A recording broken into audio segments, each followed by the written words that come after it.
Have you ever experienced a person or several people throughout your life who were jealous of you because of your success?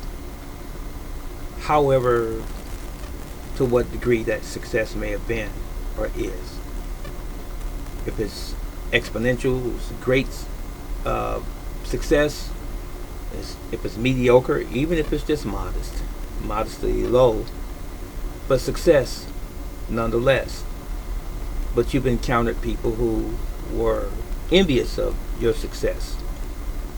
Sometimes they would be brazen and make statements to that effect that you think you're better than somebody else, or oh, you Mr. or Mrs. Know It All, this kind of stuff, or just things that make you see that this person really has an issue with you being in a position that perhaps is a little greater than their position in life or station in life. Have you known anyone like this? Have you experienced this ever in your life? Well, I have. Uh, Even there was a time when I was coming up in school, mind you, I've always been someone who loved to be educated. Now, math was not my greatest subject in school, but learning life, for the most part, has always been an endeavor of mine. How things work, why we're here, why is the world this particular way, the dynamics of all of those things that we deal with from day to day. I've always been inquisitive, and I've always sought out the answers to the universe, for example, to creation, God, and so forth. And I was always that one that questioned my teachers coming up in a very respectful and polite way. And I was respected by my classmates and my peers for that same thing, even the teachers. Because this was a little out of the ordinary, because oftentimes when you are a teacher in these institutions, you expect everyone to follow this lockstep. And then you give the answers and or the results to the information or the test, as it were, that they were put under in academia, for example. So I never changed. Into my adult life, I've always queried people about why, what makes this thing work, and how does it work, and where do you get this information from. That's me. Not that I'm some great brilliant mind or something of that sort. I'm not. But what I've noticed is that through my coming up, having a lot of what I consider to be, and not that I separated myself intellectually, intentionally from my peers, it just fell that way. I guess it's my lot in life, the way I am as a person, as an individual. So I've had people in time past say that, you're not the only one who can dress good on a job that I used to have. Because I was always proud of how I dressed, and I was always taught to be neat when wearing a uniform. And that came from home first. That's how I was taught. And then when I went into the military, it was furthered there. You're always conscious about the way you dress. Neat, not wrinkled clothes and things like this, the gig line and all these other things, standing erect and proper, stuff like this. And one employee or co-worker asked, or made the statement, I should say, some years ago, many years ago now, we were at a company function, and she came in the function dressed really, really nice. She was pretty. And I said, that's nice what you're wearing. I said, you look nice. She said, well, you're not the only one who could dress nice. What did I do to warrant that? Nothing. I've never said anything off the cuff to her that was out of order. I was just being who I was. But this person had a quiet jealousy of me, and I never knew that. Or a less loving opinion of themselves. So they didn't love themselves, apparently, enough or properly. So that's just one example. But I've noticed even in my business over the years that customers, because I work in the inner city, I have customers that come around me, and just because I talk to them like a normal person, and I don't put on this air that I'm better than them, even though I'm a business owner and so forth, and I'm a martial arts instructor, and I have a lot of things going on, and I'm a military veteran. Now, all these other things don't matter really, but I always have tried to be careful how I talk to certain people, and I do mean certain people because some people don't take it the right way when you talk about things that you've accomplished. So you have to be very careful when you are educated, and especially when you're self-educated as well, because oftentimes they will add insult to injury, and the injury that they have brought upon themselves, the people on the opposition, if you will. So I usually carry my money in my pocket. This is another example, and I fold my money. I may have some in my wallet, but I fold my money and I put a rubber band around it, and I've done that for years since I worked in retail, and when I used to help my friend on his candy truck. I learned this from him, and he's passed now, God rest his soul. But I learned that from him, having all of your money designated.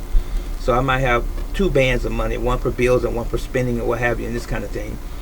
But I didn't know that one of my customers was watching me. He was observing me after knowing me for a period of time, and he had never done this before. And there was a time or two where I noticed that he was carrying his money rolled up just like me with a rubber band around it. He had never done it before. So I took note of that. And then having conversations throughout the years that we've known each other, I come to find that he was sort of trying to compete, as it were. Just because we are talking to one another and you see me accomplishing something, don't try to be like me. Be you, is what I'm saying. And whoever you are out there listening, I want you to do that as well. Be who you are. Don't let anyone dictate who you are or what you are. And don't let anyone try to make you feel like you have to measure up to their particular level. Just simply be who you are. I'm defined by me. I define myself. I don't need fashions, fads, trends to define me. I dress how I want, what makes me feel comfortable, and I'm not wearing what the latest thing is. That's not me, because it doesn't mean anything. That's external. The most important thing about a human being is that which is here, inside your head. That's what makes you function. It's not the outward adornment, the things that you wear. That can contribute to something. It has its place. But the content of your character is the most important thing that you have. What makes you who you are. So, as I said, there are people out here at a distance oftentimes who are admiring you with a jealousy at the same time, or a disdain. Can't stand you, but they admire something about you. They really wish that it was them, or that they had what you have, even if it's not materialism, even if it's just simply the knowledge that you have, that make you this popular person in your community, in your neighborhood, in the city, or in the media. So walk very carefully, people. If you are someone who has achieved certain goals in life, be very careful even of your family, because they are human beings as well. And it's not beyond them to be jealous or envious of you, just simply because they don't want to put forth the effort, the blood, sweat, and the tears in some worthy endeavor as you did. It may not be the same thing. Whatever it may be, you have to pay a price to be who you are. And those of us who have some high values and standards, it was not without a price or a cost to be who we are. And we didn't strive to be who we are. We just did what was simply in us to do. And we became, and we grew into this thing. So I say this humbly. I love everyone. I'm not competing with anyone. I stand on my own square, my feet firmly planted, and I know who I am, and I know what I am and what I represent. And I don't pattern myself after anyone. I've been inspired by many. I have many, many mentors alive and dead. And that's it. I take what is beneficial to me and what's for me, and I go with it from there. But I'll never try to be like anyone. I don't want to be like anyone.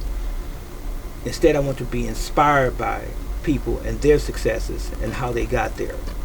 That's it. And that's all. So you be careful.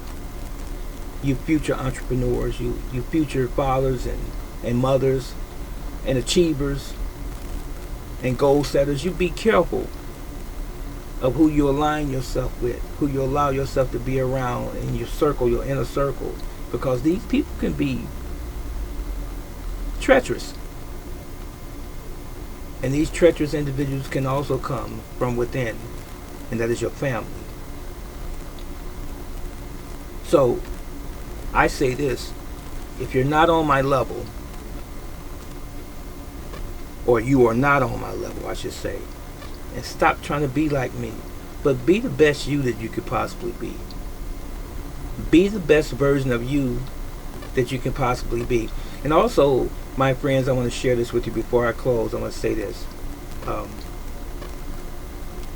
Don't allow anyone's criticism, negative criticism, and jealousy stop you from achieving your goals. Still keep pushing forward. Still keep striving. Still keep trying to achieve your goal, your end goal. Still keep doing that, because it's not beneficial to you to condescend to the negativism and the weakness and the low vibration of other people who have no desire to better themselves. It's not fair to you, and it's not fair to the world, because the world needs what we have. Your family needs what you have, even if they don't have the guts or the intestinal fortitude, the courage to strike out and take the first step in life for themselves to be a better them. They need to have an example, someone to look up to model after, not be like, but to model after. Say, if he could do it or she could do it, I can do it. But I'm not going to try to destroy them and sabotage their success because of my lack of love for myself. That was it. And that was all from Teacher's Desk. Much love to you. So long.